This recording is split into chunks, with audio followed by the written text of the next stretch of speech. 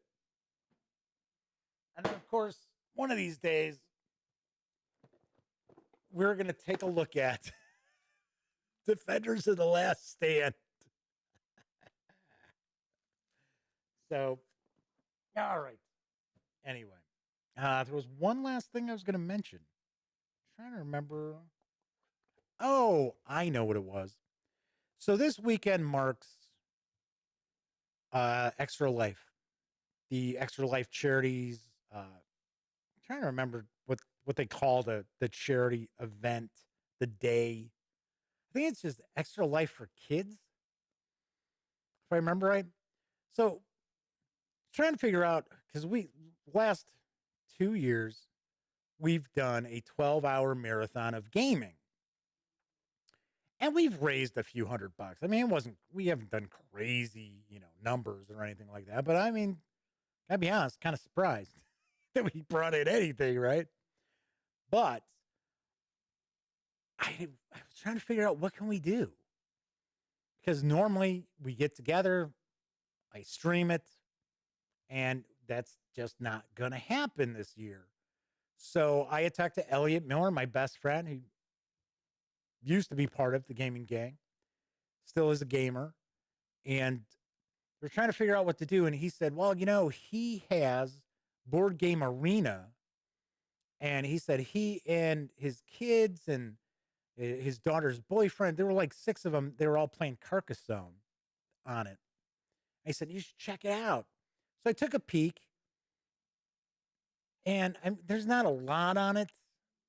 And a lot of it is really Euro games. So I don't know. I don't know if we're going to do anything. Then Elliot had an idea about trying to get some people together to play like a role-playing game and stream the role-playing game. Because I did that with the Call of Cthulhu adventure last year. It was about 6 hours of the stream was devoted to a Call of Cthulhu adventure, but we were all there. But I have been doing some remote stuff. And I said, what we should do is we should try to see, because I'm still in contact with some of our friends from high school who were part of our gaming club. I should see if we could maybe get something together with them, but it would not be this weekend, I'm sure, and do that for charity. So I think that'd be very cool. So because Elliot had said, hey, I should reach out to our friend Ed, who was part of our Call of Cthulhu group, and I've been friends with him since sophomore year of high school, junior year of high school, somewhere around there. And Elliot's nephew, Paul, who was also part of our gaming group, not from school, but from, just friends. And then I said, I didn't think that we could get Ed, and I haven't talked to Paul in years, even though he's Elliot's nephew. And I said, hey, we should reach out to some of our friends from high school, from Lane Tech, who are part of the Gamers Guild, see if they'd be interested. Because I think some of them still kind of game, and I think some of them, for charity, would get a big kick out of it, even though they don't really game anymore. So bouncing that around, but it's not looking promising. It's not looking promising for doing something for this weekend for Extra Life. We can do something for Extra Life at any time. It's not only that one day or one weekend, because they're doing a weekend this year. So we'll see. We'll see what happens. If anything changes, obviously enough, I will let you know right here on the show. Also, do your best to follow me on Twitter. If you don't follow me at the Gaming Gang, I share what's going on, what's cooking too. So I think a grade A had to rock on out. So I shall be doing the same. I usually like to try to do the show about an hour. Kind of, hanging out. It's a good way to just unwind at the end of the day, right? All righty. So if you like this video, by all means, please give it a quick thumbs up. Subscribe to the Gaming Gang channel if you haven't. And if you do subscribe, ring that notification, because it will not only let you know when the Daily Dope streams live Monday through Thursday nights right here on YouTube, and also let you know when I upload reviews, such as my upcoming review for Forbidden Lands, The Bitter Reach, coming soon. Of course, when you're not watching videos on the Gaming Gang channel, be sure to visit thegaminggang.com for all latest in gaming news, reviews, comics, movies, TV, You know the drill. Get your geek on at thegaminggang.com. So everybody who watched live, thank you very much. I know we had some newcomers. We had Ben Jared as well as whoever's representing Saving Throw Studios in chat. So thank you very much for hanging out. Anybody who watches live, really, really do appreciate it. And of course, if you watch after the fact, even if you're watching on Memorex, I certainly have a soft spot in my heart for anyone who takes time out to watch this goofball streaming or, after the fact. All right, everybody enjoy the rest of your Monday night / Tuesday morning. I will be back tomorrow. And of course, as I sign off, unfortunately, during this pandemic, let me once again remind you all to please be smart and stay safe.